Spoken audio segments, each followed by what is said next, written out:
Valores del Campo, una visión de la realidad argentina. Conducción, Fernando Estrada.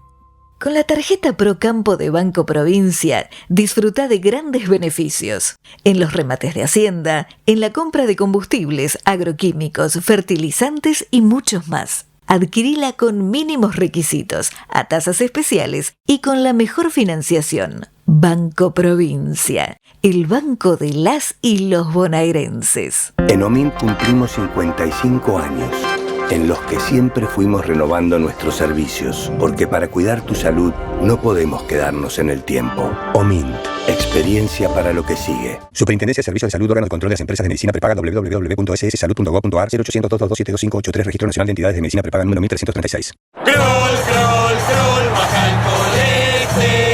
Aceite de canola Kroll reduce el colesterol. Kroll, el aceite ecológico. Activa tu carrera. Lidera tu futuro. En Universidad FASTA, elegí entre más de 30 carreras online diseñadas con innovación y trayectoria académica. Inscribite hoy y accede a importantes beneficios en la matrícula. Ingresa en www.ufasta.edu.ar/distancia. Universidad FASTA, conectando con tu futuro. ¿Cómo están, queridos amigos de Valores del Campo? Miren, les voy a dar un número interesante. En la Argentina hay 1.200 fábricas que elaboran materiales para la actividad del campo. Es decir, todo tipo de los tractores, el material que conocemos característicos de nuestro campo. Son 1.200 empresas industriales. Yo creo que está expresando bastante bien esta circunstancia la relación íntima que hay entre campo e industria. Sin embargo, todavía subsiste una actitud viciosa de establecer como una división muy tajante, muy terminante entre ambos mundos. Una de las formas que tiene para manifestarse también es seguir calificando la actividad agraria como primaria. Pero en los hechos lo que ha resultado, lo que es el panorama de hoy, es que hay una gran industria que abarca el campo. Muchas veces se dice que el campo es una industria a cielo abierto, y es verdad. Pero también lo es relativamente a cielo cerrado, porque su actividad comienza aguas arriba con la actividad de los laboratorios, con la elaboración de las semillas que van variando sus características según cada cosecha. En fin, yo creo que no la alianza, sino la confluencia de campo e industria es manifiesta. Por otra parte, desde los orígenes de la economía argentina, tal como la conocemos desde el fin del siglo XIX, la llamada economía agroexportadora, expresión esta que se usa a veces con intención despectiva, ¿no? Bueno, desde siempre esa actividad agraria generó actividad industrial. Quizás no la que se ha llamado después la industria pesada, pero sí una cantidad de iniciativas, de bienes de todo tipo, que generaron nuestra clase media y generaron también la preparación de una clase obrera sindicalizada con posibilidades de futuro. En fin, ha habido en la Argentina y hay una evolución tranquila, podríamos decir, pero transformadora, de concurrencia entre campo e industria. Sin embargo, insisto, se sostienen posiciones de oposición, de búsqueda de contradecir los intereses de uno y otro sector como si no pertenecieran al mismo interés argentino. Bueno, para conversar de este tema y otros, hoy lo tenemos acá a Ludovico Videla, ex decano de Economía de la Universidad Católica Argentina y de la Academia del Plata, junto con otras titulaciones que no voy a desgranar en este momento para aprovechar mejor el tiempo de nuestra conversación. ¿Qué tal? ¿Cómo estás, Ludovico? Muy bien, Fernando, muy bien, mucho gusto. ¿Cómo estás? Bueno, con este tema que desarrollé Sí, en mira, estas palabras, para es, que nos eches un poco de luz en esta materia es un, artificialmente oscurecida, según es mi un viejo interpretación. debate, es un viejo debate de la política argentina, históricamente llevada adelante por todos los sectores, digamos, más asociados a lo que se llama el proteccionismo, ¿no?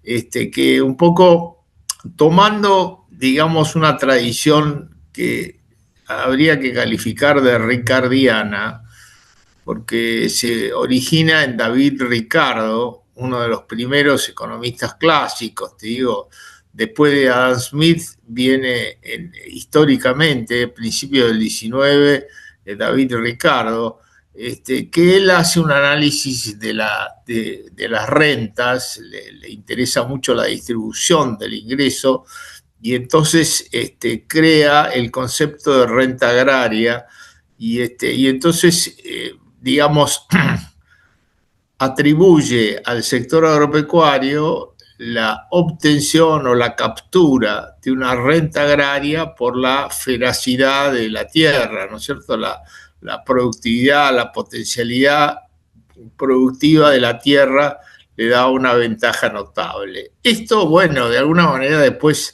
se ha demostrado, se ha discutido que es falaz, pero igual sigue impregnando, digamos, las versiones digamos, de política económica, especialmente las que provienen de la izquierda, que de alguna manera encuentra en eso un argumento para atacar a los sectores agropecuarios, desconociendo la realidad, ¿no es cierto? Uno de los mitos que viene de ese enfoque es la cuestión de la inelasticidad de la oferta agropecuaria.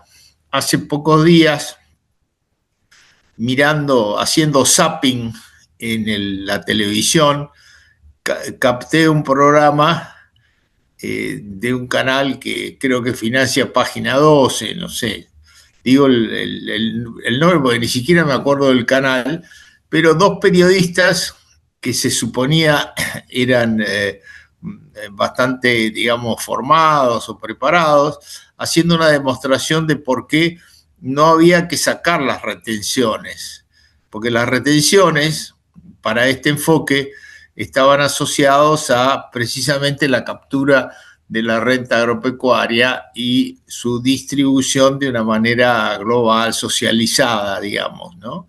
A través del Estado.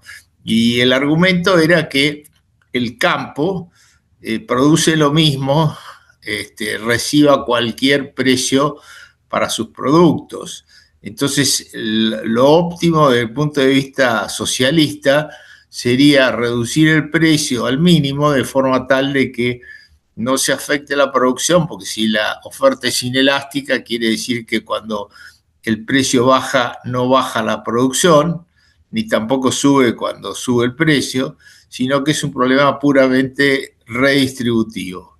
Eso, digamos, estoy hablando de la semana pasada, es decir, estamos manteniendo la misma tesis de David Ricardo mucho tiempo después, encubierta, da la vuelta, pero ahí está. Y para muchos... Es decir que no tiene nada de novedosa, sino no que tiene es nada de un novedosa. reaccionarismo escandaloso. Es ideológico, es ideológico. Por ejemplo, el concepto de producción primaria parecería dar sentido a una clasificación donde la producción se mide en función del valor agregado y entonces sería primario aquella que tiene poco valor agregado, secundario la que tiene más valor agregado y terciario la que tiene más de todos valor agregado. En realidad no es así, porque el campo tiene un alto valor agregado, porque prácticamente parte de nada y hace toda una elaboración del producto que tiene un contenido de valor agregado significativo. Pero bueno, es una forma indirecta ideológica de plantear un problema de redistribución. Hay gente que le molesta que haya propiedad privada en el campo, eso viene de muy antiguo también. Había un economista americano, se llamaba George, y que tiene el famoso, ¿cómo se llama?, impuesto a la tierra como una de las claves de su política, y que en el fondo buscaba hacer exactamente lo mismo que las retenciones, es decir, sacarle al campo la ganancia de manera tal de imponer y socializar la renta de la tierra. Pero tenía una ventaja de Henry George respecto de muchos de estos personajes que te estás refiriendo. Él decía que debía haber un solo impuesto, el impuesto a la tierra, y ningún otro impuesto, de modo que todo lo que se hiciera sobre la tierra, que pagaba un tributo, no se pudiera sacar ni un centavo de impuesto. Podría hacerse una fábrica, podría hacerse una tapera. Sí, lamentablemente yo como sufrido contribuyente, te puedo decir que eso es una fantasía, un solo impuesto, porque nunca llega el momento de eliminar impuestos. Siempre hay mentes creativas que fabrican nuevos impuestos. Uno se jubila del trabajo, pero no se jubila de contribuyente. La FIP, o la organización recaudadora, te persigue hasta después de muerto. Es una cosa, un caso único, ¿no? Es decir, el único que se recuerda de tu persona después de muerto es la agencia recaudadora, que pretende que pagues los impuestos correspondientes. No, es una cosa, es inaudito, porque no solamente te roban con las jubilaciones públicas, sino que te roban también por ese lado, ¿no? Es decir, es una cosa realmente vergonzosa. Pero en fin, eso también es ideológico. Yo creo que el único impuesto es una fantasía. La creatividad de aumentar impuestos es ilimitada. Vos fíjate que ahora hay, por supuesto, impuesto a la nafta, pero ahora los municipios también inventaron una tasa, una contribución sobre la nafta que se agrega a la nafta y hace que suba la alícuota. Se sabe para recaudar qué. Si el impuesto a la tierra te merece ese concepto que es ilusorio, ¿qué te parece el que se intentó en un municipio de la Patagonia establecer un impuesto al aire para que las radicaciones de la industria de generación eólica también pagaran una contribución adicional? El impuesto al aire, el impuesto al viento. Sí. Impuesto al viento, sí.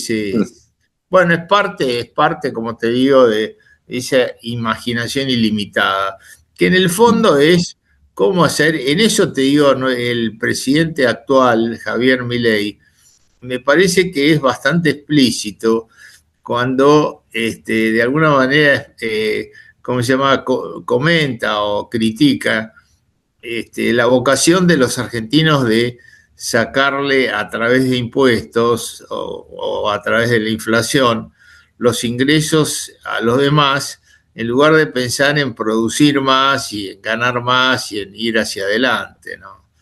Eso, te digo, es muy claro. Ahora, no se ha hecho, yo creo que falta la crítica cultural a todas las teorías estas nefastas, anticampo fundamentalmente, que justifican las retenciones y los distintos impuestos que se ponen al campo.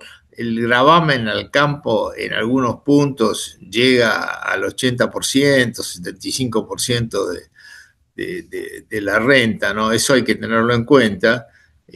porque no es que se ponen pocos impuestos, es que realmente es exuberante la cantidad de impuestos que tiene, pero digamos, no se ha hecho la crítica cultural de cómo la economía ha demostrado que las cosas que se planteaban hace unos cuantos años son falsas.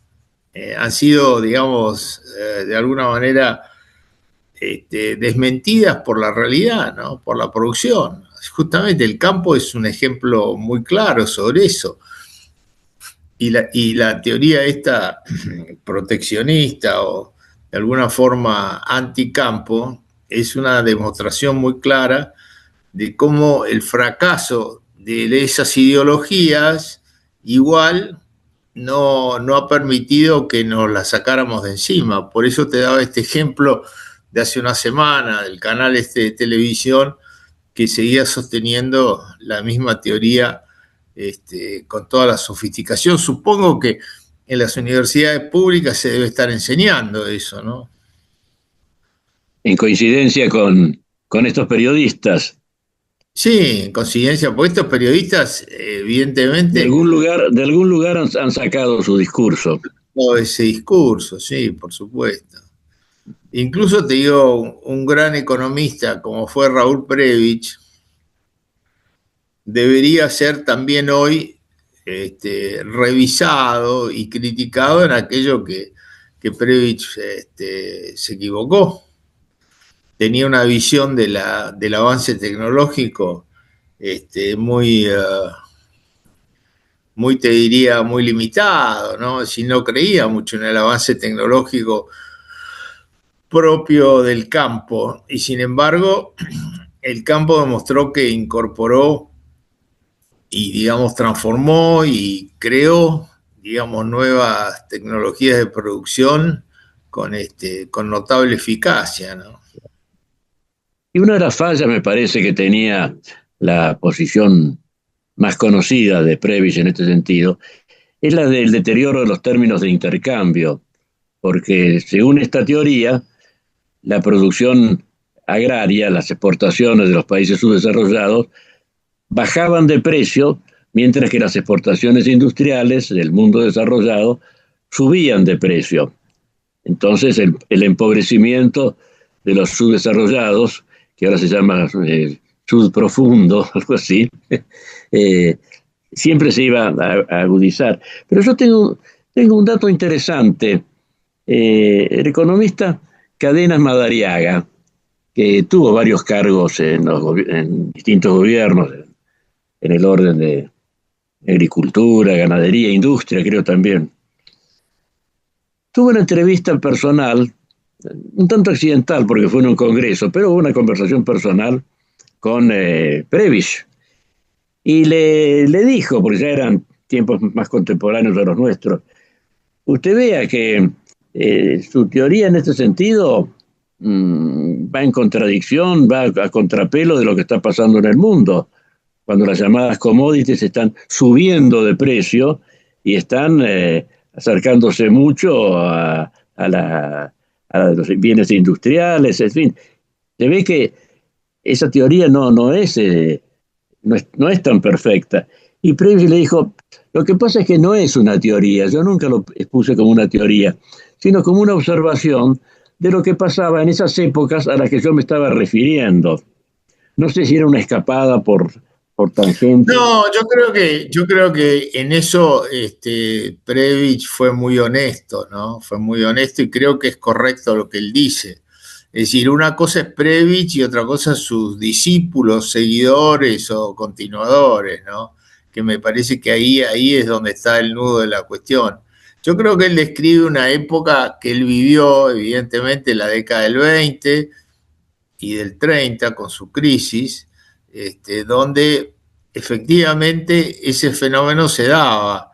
Pero ahora estamos hablando de otro mundo, estamos hablando del mundo donde realmente el fenómeno más notable de caída de precios es de los productos industriales a través de la incorporación de China y la India a la producción mundial, es decir, la internacionalización de la producción digamos, la especialización y el uso de la ventaja, de las cosas más eficientes a través del comercio, ¿no? Es decir, el comercio permite que con un costo de transporte relativamente bajo se utilicen productos de producción de distintos países y se logren en ese sentido manufacturas de alto valor agregado y muy bajo costo, ¿no? Bajo precio.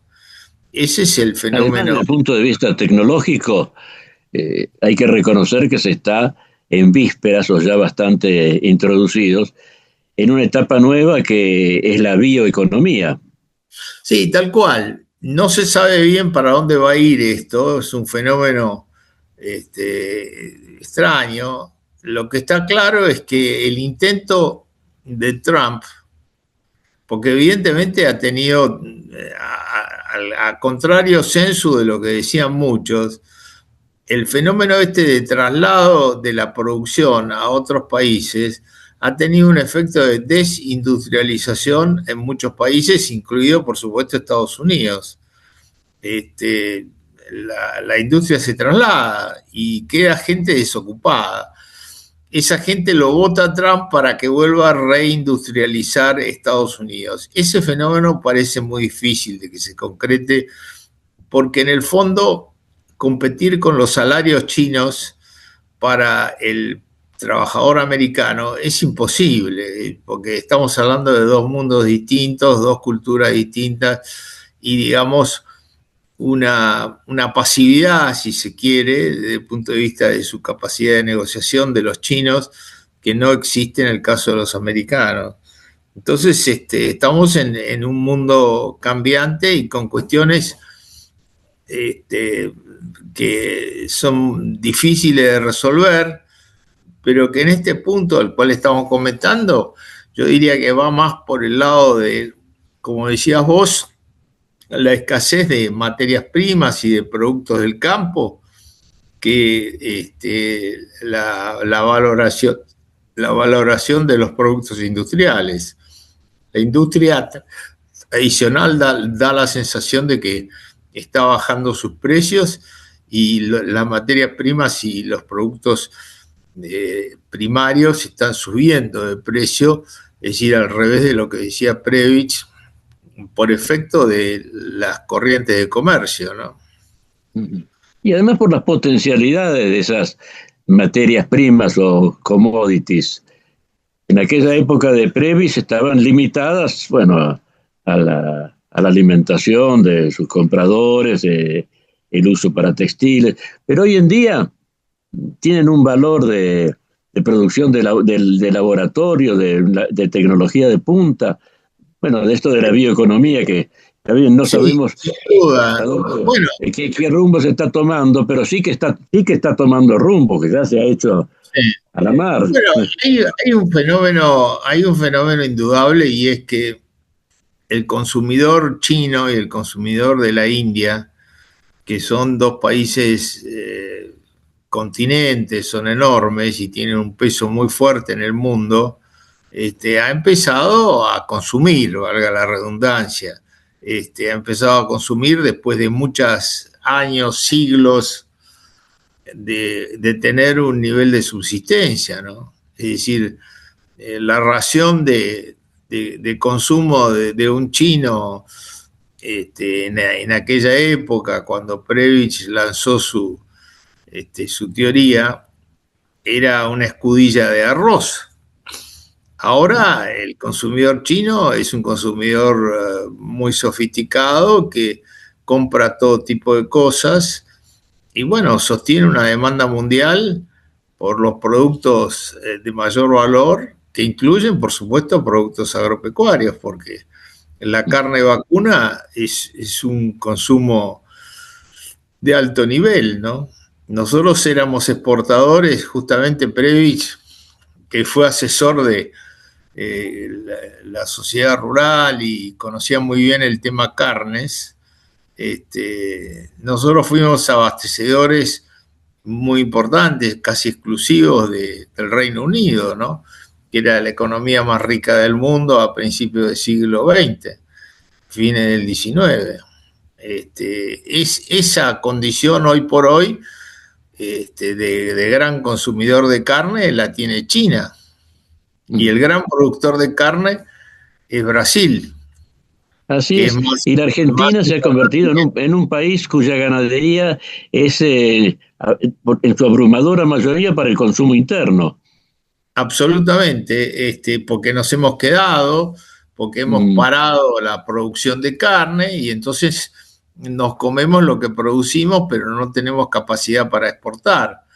Yo me acuerdo cuando yo era joven, empecé a estudiar el fenómeno de la carne y me decían, había mucha gente acá en la Argentina que me decía que Brasil era imposible de que se convirtiese en una potencia agropecuaria porque el clima no lo favorecía. Y sin embargo, hoy por hoy Brasil es mucho más importante que nosotros en el tema específicamente agropecuario, ¿no? A pesar de que hemos tenido una evolución muy favorable y muy importante en algunos cereales y en algunos productos como la soja, ¿no? Que es un producto que no existía y que bueno, se ha convertido en el gran caballito de batalla de nuestra producción agropecuaria. Pero en el tema carne estamos totalmente estancados. Y ahí siempre primó una mentalidad que me acuerdo, ¿te acordás vos de un señor Guillermo Moreno? Que fue secretario de Comercio. Bueno, yo le argumenté alguna vez en una reunión que tuvimos sobre la necesidad de exportar carne y él me dijo que yo estaba en contra de que los jóvenes argentinos comieran carne porque quería sacarle la comida de la boca para exportarla, ¿no? Bueno, qué sé yo. Ese tipo de concepto, ese tipo de visión ¿cómo se llama? Retrógrada, también es algo que ha permeado toda nuestra clase política, ¿no? Exactamente. Hace muy poco estuvo aquí en el programa Luis Bameule, que explicó en detalle las diferenciaciones que hay de los tipos de cortes, tanto para el consumo interno como para la exportación. Pero y por supuesto. Y según lo que explicó muy bien acá, el corte favorito de los argentinos es el asado, pero el asado no es una pieza que interese mucho para la exportación. Sí. De modo que Guillermo Moreno podría estar tranquilo con que se va a seguir comiendo asado fronteras adentro porque no hay muchas posibilidades de colocarlo en el exterior. Sí, sí, es decir, el producto premium, o sea, 5 estrellas o llamarlo como quieras, es el lomo argentino y algunos cortes así muy especiales que son los que el consumidor sofisticado del mundo demanda. Pero lo que le gusta al argentino, el asado o la tira de asado, son productos de segunda. No quiere decir que no se puedan exportar, pues tiene una diferencial de precio. Ahora, nosotros por la organización de producción de carne que tenemos, que es en cierta medida obsoleta, no hacemos el empaquetado y el procesamiento de la carne, haciendo distinción a estos cortes, y la carne se vende de una manera indiferenciada, por lo menos en algunos lugares del país todavía se mantiene eso. Es decir, te cobran lo mismo un kilo de asado que un kilo de lomo, porque no se diferencia el corte. Y eso, te digo, es un gran error desde el punto de vista comercial que, bueno, se va a ir modificando, pero de alguna forma hace a una costumbre muy negativa argentina, que es que no se le dio el valor y yo te diría, sí, sobre todo el valor y la gratificación que tiene la producción de carne argentina, que es de altísimo valor. Es uno de los pocos países en el mundo que puede todavía producir carne alimentada en base a las praderas, ¿no? A las grandes extensiones de campo donde engorda el ganado, porque nosotros tenemos campo para hacerlo, todavía tenemos reservas en ese sentido que pueden ser utilizadas y que, bueno, da una diferencia de sabor, de calidad en la carne que es notable, ¿no? Es una cosa única. Ahora, no la hemos aprovechado porque nos comemos nosotros todo a bajo precio y bueno, así estamos, ¿no?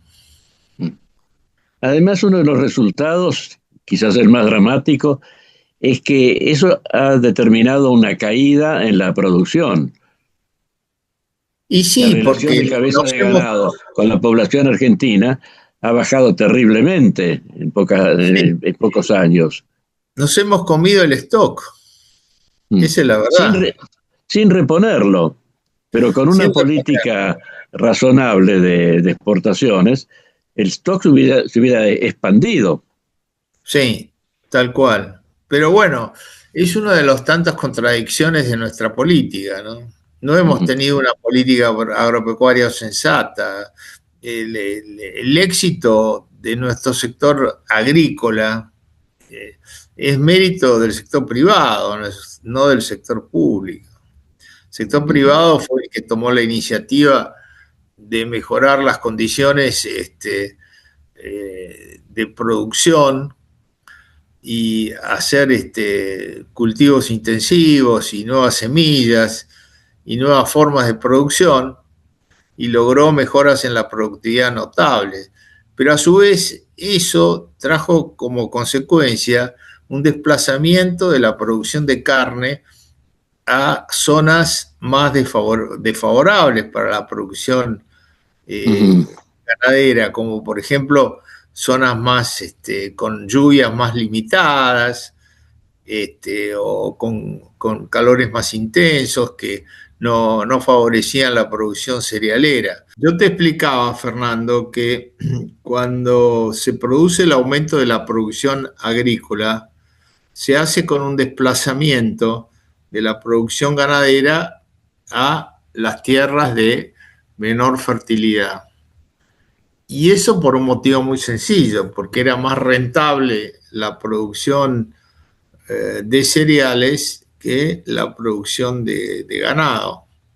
Entonces ahí se estancó la producción ganadera y empezamos a consumirnos nuestro stock. Eso fue de alguna manera, no te digo incentivado, pero sí favorecido por distintas malas políticas gubernamentales y por otros factores que hacen a cuestiones, si vos querés, más elementales. Por ejemplo, uno de los lugares preferenciales para el aumento de la producción ganadera estaba en la provincia de Formosa, Chaco, Formosa, que estaban gobernadas por gobernadores peronistas, como sigue ahora, ¿no? El gobernador de Formosa, que estaba contra la producción. Entonces había cosas elementales que eran responsabilidad de la provincia que no se hacían, como por ejemplo un buen registro de las propiedades agropecuarias, de manera tal de tener seguridad de que uno compraba un campo y estaba comprando con un derecho sólido, no con un derecho aleatorio y sujeto a posibles revisiones. Bueno, eso que es bastante generalizado en las provincias, nunca llega el momento de regularlo, ¿no? Y de normalizarlo y de hacer, digamos, una revisión completa que permita una inversión adecuada, ¿no? Son esos fenómenos extraños de la Argentina que, bueno, que así nos han llevado a un atraso en muchas cosas, ¿no?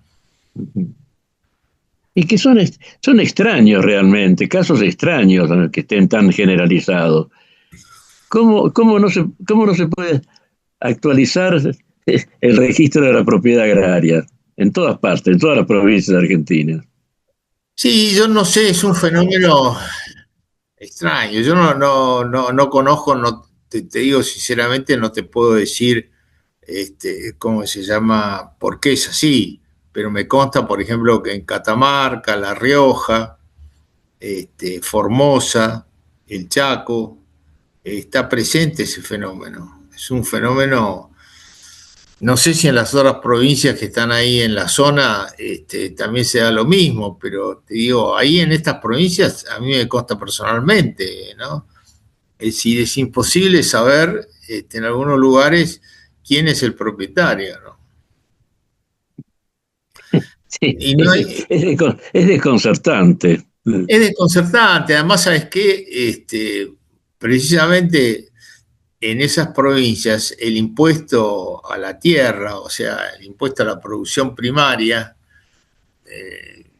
que en algunos casos, digamos, en algunas provincias es muy importante, acá no puede serlo porque no se sabe quién es el propietario, ¿no? Pero habrá algún ocupante que paga. Por supuesto. Pensando que la prescripción le va a dar la propiedad plena. Antes hay de todo. Bueno, este es el país, digamos, del ocupante ilegal, ¿no? Vos eso lo ves en Buenos Aires, en el Gran Buenos Aires, permanentemente hay tomas así, alentadas incluso por las autoridades, ¿no? De terrenos privados. Y después se arman conflictos que son muy difíciles de resolver, ¿no? Uh-huh. Ahí es donde se aplica ese concepto llamado gobernanza, que no se termina de digerir, de saber si se toma con cuchara o con tenedor, ¿no?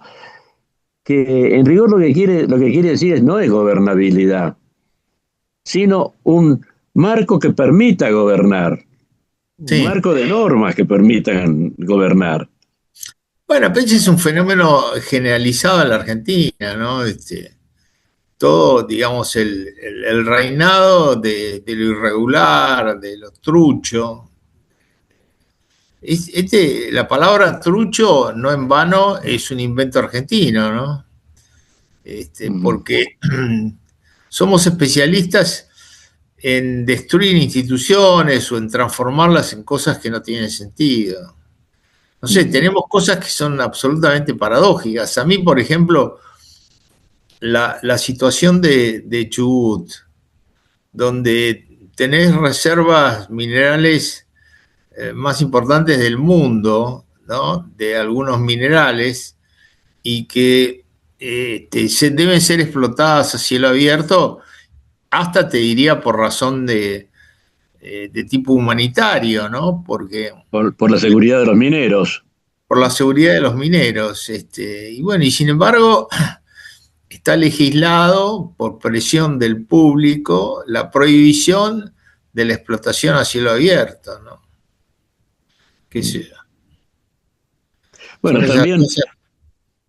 también la prohibición de edificar en terrenos quemados, sobre todo esteros, en el delta nuestro, parece que va a ser un gran problema. No poder edificar después de un gran incendio hasta pasados 60 años. Ah, no sabía eso. Sí. No sabía eso. Bueno, no sé, son esas cosas que, digamos, alguna razón tienen, o sea, tienen, digamos, en el sentido la razón de esto que te digo es evitar especulaciones de destruir por vía del incendio una cantidad de bienes, aunque no hayan edificado ahí, pero en fin, se supone que se produce un daño contra la naturaleza, que es un delito ecológico, del cual no se debe sacar provecho. Entonces, si el que cometió este delito ecológico durante 60 años no va a poder darle un destino a esa tierra que está prohibido por la legislación vigente, se supone que no va a ser el incendio. Pero también se supone que durante 60 años ese terreno va a ser un erial, no va a poder incorporarse a la actividad económica. Sí, bueno, eso no sabía.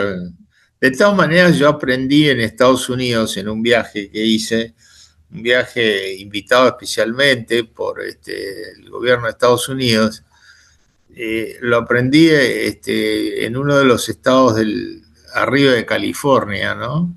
Que el incendio en algunas zonas es una cosa beneficiosa para la naturaleza. Por ejemplo, en los bosques montañosos hay periódicamente incendios que sirven para descontaminar a la naturaleza y darle más fuerza, ¿no? Entonces, no siempre el incendio es una cosa mala. No, además es uno de los más antiguos métodos de fecundación de la tierra. Sí. Sí. Las tierras de rosas, que son precisamente para armar pequeños incendios que terminan con los yuyos y todo eso, y además dejan elementos fertilizantes. Pero claro, es dentro de un control que muchas veces escapa, pero no deja de buscar tener una administración racional. Claro, en cambio, este tipo de supuestas salvaguardas para evitar los abusos se transforma en un abuso mayor. Sí. Bueno, en fin, parece que le diéramos demasiada importancia a este caso bastante marginal. Pero en definitiva es una ilustración del poco criterio con que se encara mucho de la legislación agraria. No, tal cual. Además, el hecho de que hemos sido beneficiados con una abundancia de recursos naturales notables, no estamos claros todavía de qué tenemos que hacer con eso, pero no nos sentimos una responsabilidad de darle un destino lógico para bien nuestro y bien de la humanidad también, porque nosotros en ese sentido tenemos una solidaridad con el resto de la humanidad que no se puede desconocer. O sea, si nosotros tenemos un mineral que es escaso en el mundo y no lo explotamos, bueno, en algún momento dado la presión va a venir sobre nosotros, ¿no? Eso no cabe duda. Sí, aparenta esto ser un tipo de, ¿cómo te diré?, de cuidado ambiental, de celo ecológico, pero no, hay algo malsano allí. Sí. Porque además no hay una actitud que pudiéramos llamar de fondo científico. Estoy pensando Sí, genéricamente en muchos de los casos que se presentan en la Argentina, que tienen una definición emocional más que una definición técnica o científica. Sí, yo te diría, son todas variantes del anticapitalismo, ¿no? O sea, acá hay una realidad y es que el anticapitalismo, que evidentemente viene de lejos, viene del siglo XIX, ¿no? Cuando toma auge el capitalismo más indiscriminado, ¿no? Y ahí, digamos, nacen las corrientes anticapitalistas. Yo creo que debido a la potencia del capitalismo, han mutado recientemente en las corrientes anticapitalistas, han mutado en variantes ecológicas o de distinto tipo que no sé si son muy efectivas, pero bueno, por lo menos es lo que hay, ¿no? Entonces, los grupos más anarquistas, más partidarios, digamos, de una reforma integral del sistema social y económico, toman esas posturas, ¿no? En la Argentina son muy difíciles de llevar adelante. Por eso, muchos de estos movimientos, cuando se convierten en movimientos políticos e incluso llegan al gobierno, no practican una revolución, porque son consignas demasiado abstractas estas que llevan, pero sí perturban la vida del país. Es decir, cuando se presentan como revolucionarios, como idealistas, después las cosas se ven que no, de ninguna manera. Están perdidos en una maraña de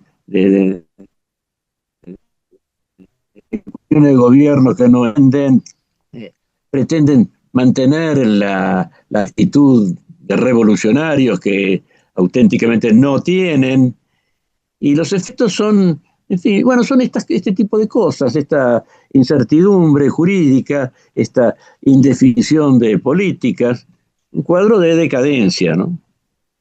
Sí, nosotros lamentablemente tenemos una base social y cultural así muy anárquica y pro-revolucionaria, ¿no? Que está en nuestra población, que inmigrante que vino de Europa trayendo esas ideas y que tomaron cuerpo en la Argentina en diversas variantes, ¿no?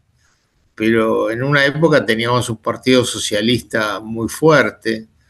Hoy en día está desaparecido el Partido Socialista, o casi desaparecido. Bueno, tuvimos por supuesto el terrorismo, ¿no? Y toda la izquierda latinoamericana, que está todavía fuerte en algunos otros países, no precisamente en Cuba, ¿no? Donde de alguna manera tuvo un faro, pero el fracaso de Cuba es una cosa notable, de la cual no se habla, ¿no? Porque realmente tener luz nada más que algunas horas por día, es decir, no poder llevar adelante una vida civilizada, es directamente definitorio, así tajante y imposible de levantar. Sin embargo, ese es el modelo cubano actual, ¿no? Un modelo de miseria, ¿no? De basura y de miseria, porque eso es lo que hay en Cuba, ¿no? Y sin embargo, si nosotros miramos nuestra historia, en un momento dado, acá en la Argentina se consideraba al modelo cubano como una especie de gran maravilla, ¿no? Tenemos en ese sentido... Pero ciertamente. Un sentimiento anti-norteamericano bastante fuerte, ¿no? Hay mucha gente que envidia o que no sé, o que le molesta a Estados Unidos. Evidentemente Estados Unidos es un gran país, pero tiene sus defectos, ¿no? Como todo país, incluso su dirigencia es una dirigencia... Respecto de una antipatía latente en muchos sectores de la Argentina hacia Estados Unidos, es cosa que precede a lo que podríamos llamar la izquierda, porque el patriciado oligárquico de las primeras presidencias conservadoras, Roca, Juárez Selman, eran muy antinorteamericanos.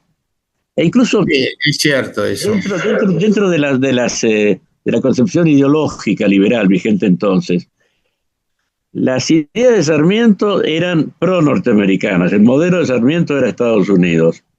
Pero no era así el caso de Mitre ni de la mayoría de los liberales que se orientaban hacia Europa, y entonces cultivaban cierto desdén respecto de Estados Unidos. Sí, Estados Unidos en esa época era potencialmente, digamos, nosotros éramos potencialmente un competidor de Estados Unidos.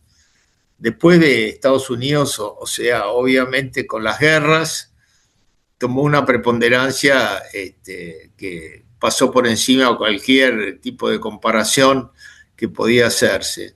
Ahora es cierto eso, pero también es cierto que había mentes lúcidas que veían que a la larga nosotros teníamos que, digamos, buscar en Estados Unidos una alianza mucho más cercana a la que lamentablemente no hicimos, ¿no? Yo me acuerdo, yo estudié a un economista muy lúcido que se llamó Alejandro Bunge, y él es uno de los... El autor, entre otras cosas, de la expresión Nueva Argentina. Así es. Tiene un libro de la década del 40, muchas de sus ideas fueron tomadas por el gobierno de Perón, por circunstancias así muy especiales, o sea, Perón no tenía programa, y entonces de alguna manera deformó y mezcló las cosas, y qué sé yo, y tomó algunas cosas de una corriente que Bunge manejaba, que desde principio de siglo prácticamente proponía algunos cambios en la política económica que eran de toda razonabilidad. Uno de ellos era el salir de un poco del patrón de dependencia del Reino Unido, que era tan importante para nosotros, ¿no es cierto? Si no cabe duda que en la época de Roca, el Reino Unido había hecho una cantidad de inversiones en nuestro país y tenía un régimen comercial muy favorable que nos benefició mucho. Pero eso se agotó en el tiempo porque también el Reino Unido se agotó, ¿no es cierto? O sea, dejó de ser el gran actor económico del mundo y pasó a un segundo plano, ¿no? Y ahí viene la década del 30 y la crisis del 30 que nos golpea mucho, ¿no? A pesar del acuerdo Roca-Runciman, en donde participó Prebisch como el técnico especialista enviado para la negociación al Reino Unido, y que ahí la Argentina salió bastante favorecida. Después hicimos lo que los ingleses nos pidieron, nos licuaron todos los créditos de las provisiones que le dimos para la Segunda Guerra Mundial, y después nos compramos un problema con los ferrocarriles, porque era evidente que más allá de que nosotros teníamos que tener ferrocarriles y teníamos que tener buenos ferrocarriles, y se había dejado de invertir hacía mucho tiempo en los ferrocarriles, la decisión de nacionalizarlos y administrarlos desde el Estado argentino en un clima de preponderancia sindical y qué sé yo, evidentemente dio como resultado un clavo remachado para la economía argentina, del cual todavía no se ha podido salir, ¿no? Pero además hoy en día se sabe que la venta, la calamitosa venta de los ferrocarriles a la Argentina, por una imposición que Estados Unidos le hizo a Inglaterra, formaba parte de un paquete más grande, que se deshiciera de sus capitales, de sus tenencias en todo el mundo, para pagar las deudas de guerra que tenía con Estados Unidos. Sí. De modo que los ingleses necesitaban vender los ferrocarriles, y por imposición norteamericana. Ahí tenemos otra de esas torsiones revolucionarias. La que su revolución nacionalista terminante era que fue la nacionalización de los ferrocarriles, satisfizo los intereses a la vez de Estados Unidos y del Reino Unido. Esa es la verdad histórica ya de ese episodio, cuyas consecuencias se viven todos los días. Claro, ahora acá, como tantas ideas, Perón la vendió políticamente como el gran avance nacionalista, ¿no? De la propiedad argentina de los ferrocarriles, ¿no? Eso, te digo, fue una mentira flagrante que la opinión pública compró y sirvió para alimentar un poco la demagogia general de ese momento, ¿no? Y para conservarla de una manera casi permanente, creo. Sí, yo creo que por eso la cultura tiene un papel fundamental. Sí, tal cual. La crítica cultural, esto que vos haces en tu radio, acá en Radio Cultura, es extremadamente importante, porque de alguna manera es algo que tendría que estar permanentemente, digamos, fomentado, y de alguna manera ir contribuyendo, aunque sea modestamente, pero alimentar una política de la verdad, que es lo que en definitiva sostiene exitosamente en el tiempo cualquier cosa, ¿no? Cuando te alejas de la verdad, vas a parar a los caños. Muchas gracias. Por favor, Ludovico, soy yo muy agradecido y estoy seguro que los espectadores, oyentes también lo están. Espero que le haya sido de utilidad. Hoy hemos conversado con el doctor Ludovico Videla. Nosotros volveremos a encontrarnos en nuestra próxima edición, aquí en Valores del Campo. Los quiero como siempre. Con la tarjeta Procampo de Banco Provincia, disfruta de grandes beneficios. En los remates de Hacienda, en la compra de combustibles, agroquímicos, fertilizantes y muchos más. Adquirila con mínimos requisitos, a tasas especiales y con la mejor financiación. Banco Provincia, el banco de las y los bonaerenses. En Omint cumplimos 55 años, en los que siempre fuimos renovando nuestros servicios, porque para cuidar tu salud no podemos quedarnos en el tiempo. Omint, experiencia para lo que sigue. Superintendencia de Servicios de Salud, órgano de control de las empresas de medicina prepaga, www.sssalud.gov.ar, 0800-222-72583, Registro Nacional de Entidades de Medicina Prepaga número 1336. Kroll, baja el colesterol. Aceite de canola Kroll reduce el colesterol. Kroll, el aceite ecológico. Activa tu carrera. Lidera tu futuro. En Universidad FASTA, elegí entre más de 30 carreras online diseñadas con innovación y trayectoria académica. Inscribite hoy y accede a importantes beneficios en la matrícula. Ingresa en www.ufasta.edu.ar/distancia. Universidad FASTA, conectando con tu futuro.